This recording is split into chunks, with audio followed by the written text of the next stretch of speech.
नाही, आता काय झालं, ती जी घटना झाल्यावर त्या पोराच्या वडिलांनी मला कॉल केला पहिले तर.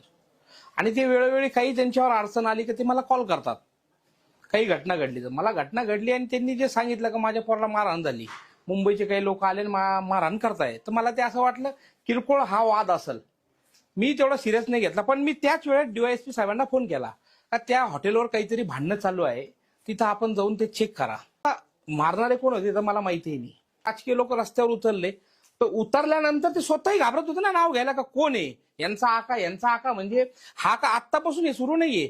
श्रीरामपूरमध्ये कुठलीही घटना झाली का त्याला यांचा आका आमदार सारखा माणूस त्याच्या मागे पोलीस प्रोटेक्शन आहे ना. त्यांनी लोकांची दिशाभूल करण्यापेक्षा त्यांनी समाजाला सांगायला पाहिजे का ह्या माणसाचा ह्याच्यात हात आहे. एफआयआर दाखल जेव्हा झाली तर एफआयआर दाखल होत असताना त्याच्या वडिलांनी त्याच्यामध्ये कुठेही उल्लेख केला नाही का या घटनेमध्ये कुठल्या गँगचा संबंध आहे. पूर्ण तिथं पाठवत असताना कोणतरी त्याला छुरी, चाकू, बंदूक, काही एखादा रॉड, काहीतरी असे हत्यार तर दिल ना. तिथं मारायला कोणी पाठवलं तर तिथं गेल्यानंतर त्यांनी तिथला टिपॉय का काय उचलला ते पोराच्या डोक्यात टाकला. अशी ती पूर्ण घटना आहे. पण एखादी घटना एखाद्या दुःखाचा डोंगर त्या माणसावर कोसळलेला आहे. आम्ही त्याच्यासोबत आहे. पण त्या घटनेला फक्त राजकारण म्हणून इतकं गावभर बंद करायचं, गावाला वेटीस धरायचं, त्या पोराची बॉडीची विटंबना करायची, पोलीस स्टेशनला आणून ठेवायचं. अरे बापाचंच म्हणणं नव्हतं ना काय असं गँगवर झाला का त्याची सुपारी झाली, असं बापाचंच म्हणणं नव्हतं काही. पण त्या माणसाला सुद्धा प्रेशराईज करणं का कुणाच तरी नाव घे, ह्या लोकांना फक्त राजकारण करायचंय. अरे तिथं मोर्चात बसलेले लोक हसता येते. आणि त्या ठिकाणी मीही गेलो असतो, पण मी त्या दिवशी इथं नव्हतोच ना.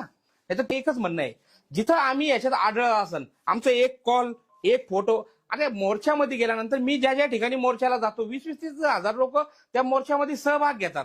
आणि कोण माझ्यासोबत फोटो काढतोय हे मी तर पाहू शकत नाही ना. एखाद्याने माझा फोटो सोबत काढला आणि तो कुठेतरी पोस्ट केला आणि त्याने कुठेतरी काही घटनेमध्ये तो आरोपी भेटला, तर त्याला जबाबदार मला धरणार का तुम्ही? अरे किती लोकांसोबत इथले अनेक नेते मोठे मोठे त्यांचेही फोटो आहेत. आणि एका घटनेला फक्त केंद्रित करायचं. आता 4-5 दिवसापूर्वी इथं गोळीबार झाला, 8 दिवसापूर्वी गोळीबार जो झाला त्याच्यामध्ये गुड्डू यादवचा पुतण्याला गोळी लागली. गुड्डू यादव काँग्रेसच्या तिकिटावर नगरसेवकला उभा होता का नाही, प्रभाग 12 मधून. पण त्याच्याकडे आमदार गेला नाही. का नाही गेला? का ज्या पोरांनी गोळीबार केला ते काँग्रेस पोषित गुंड होते. ते हे काँग्रेसने पोषून ठेवलेले. त्या घटनेवर त्यांनी एक शब्द बोलला का? त्याच्या पहिले जगदनेशला 2 मुसलमानांनी चाकू मारला, त्या पोराची किडनी काढावं लागली, मातंग समाजात होता, त्याच्यावर आमदार बोलला का? का बोलत नाही?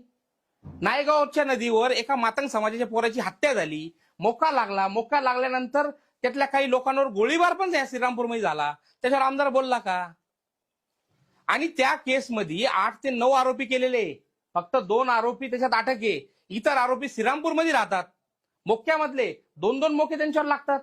आमदार बोलत नाही. फक्त आम्ही राजकारण मध्ये आलोय आणि कुठंतरी काही नसताना आम्ही स्टँड घेतलाय. एवढे 48,000 मतदान आम्हाला पडलेले, ह्याला फिकर ही 2029ची, म्हणून सगळा कारभार करतोय. जेव्हा मला पाकिस्तानवरून धमकी आली तर आज महाराष्ट्रभरामधून 80 ते 90 पोलीस स्टेशनला निवेदन गेले का यांना पोलीस प्रोटेक्शन द्या. रोज पेपरला बातम्या आहे बाहेरच्या.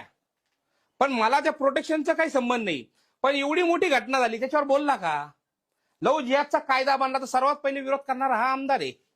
बंटी सारख्या अतिरेक्याला सोबत मांडीला मांडी लावून प्रचार करणारा ह्याला वाईट हे वाटलेलं आहे का बंटी जागीरदारची हत्या झाली आणि ह्यांना त्याच्यात आरोपी का नाही केलं? का बंटी याचा भाऊ आहे या आमदारचा, सगळा सपोर्ट याला तिने केला. करण ससाला सगळा सपोर्ट बंटी जागीरदारने केला. अतिरेकी यांना चालतात. पण कुठला तरी माणूस गुन्हेगारी क्षेत्रातून येऊन धर्माचं काम करत असेल तर तो माणूस यांना कायम गुंड वाटतो. 4 वर्षात माझ्यावर कोणता गुन्हा दाखल झाला एक सांगायचं माझ्यावर?